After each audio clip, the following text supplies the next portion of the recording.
Dunia mengenalnya sebagai pakar hukum internasional yang gigih memperjuangkan batas-batas darat, laut teritorial, dan landas kontinen Indonesia. Seorang yang tak pernah lelah berjuang memajukan pendidikan hukum di Indonesia. Ia adalah Mochtar Kusumaatmadja, seorang negarawan, pendidik, sekaligus pemimpin. Mochtar Kusumaatmadja lahir di Jakarta pada tanggal 17 Februari 1929 sebagai putra tertua pasangan Muhammad Taslim Kusumaatmadja asal Mangunreja Tasikmalaya dengan Sulmini Surawisastra asal Cilimus, Kuningan. Peran ayah dan ibu dalam pertumbuhan Mochtar telah membentuk karakter dan kecerdasan yang mampu mengantarkannya mencapai kedudukan tertinggi di dunia akademik, pemerintahan, dan juga kebudayaan. Mochtar Kusumaatmadja dihormati, disegani, dan juga dikenang oleh masyarakat sebagai tokoh nasional yang jujur dan juga berwibawa. Mochtar lebih banyak diasuh oleh ibunya dan tidak cukup sering berada di dekat ayahnya yang seharian pergi untuk bekerja.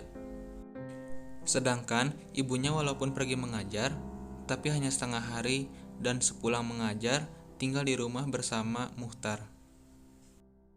Sebenarnya, di rumah ada banyak pembantu rumah tangga dengan khususan tugas masing-masing, yaitu menjaga anak, memasak, mencuci, dan membersihkan rumah. Tapi Mochtar sering diajak ibunya ke Kartini School karena tidak tega meninggalkannya di rumah setiap hari.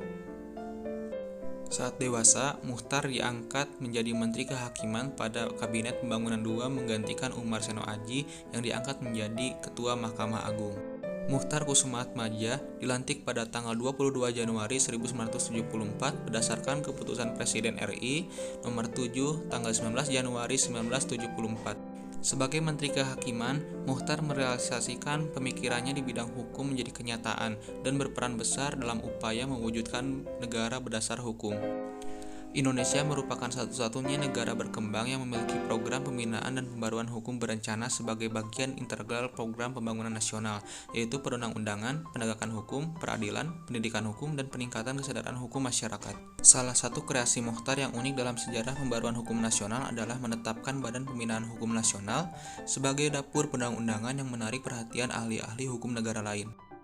Sebelum diangkat menjadi Menteri Kehakiman, Mochtar Kusumaatmadja sempat dipanggil oleh Soeharto pada tanggal 11 Januari 1974. Sempat kaget karena dipanggil ke kediaman keluarga Cendana, Mochtar sempat berpikir apakah ini ada kaitannya dengan rencana aksi mahasiswa yang akan turun ke jalan saat kunjungan Perdana Menteri Tanaka dari Jepang. Karena waktu itu memang ada usaha untuk mengikutsertakan mahasiswa di Bandung. Namun, sebagai Rektor Unpad, Mochtar sendiri bersama-sama Rektor ITB, Profesor Dodi Tisna Amijaya dan Panglima Kodam Siliwangi berusaha mencegah dilibatkannya mahasiswa Bandung ke dalam rencana orang-orang di Jakarta. Akan tetapi, ternyata Mochtar sedikit kaget saat diminta untuk membantu Soeharto dengan menjabat sebagai Menteri Kehakiman, karena ia mendapat kesempatan untuk melaksanakan ide-ide dan pikiran tentang pembinaan dan pembaruan hukum yang dikembangkan menurut konsep dari yang tidak semata-mata melihat hukum sebagai perangkat ketentuan untuk memelihara ketertiban belaka, namun juga sebagai sarana pembaruan masyarakat. Begitulah background dari masa kecil sosok Prof. Mochtar Kusumaatmadja serta detik-detik pengangkatan dirinya menjadi Menteri Kehakiman RI pada masa Orde Baru. Dan berikut beberapa dokumentasi kenangan Profesor Mochtar Kusumaatmadja bersama keluarga.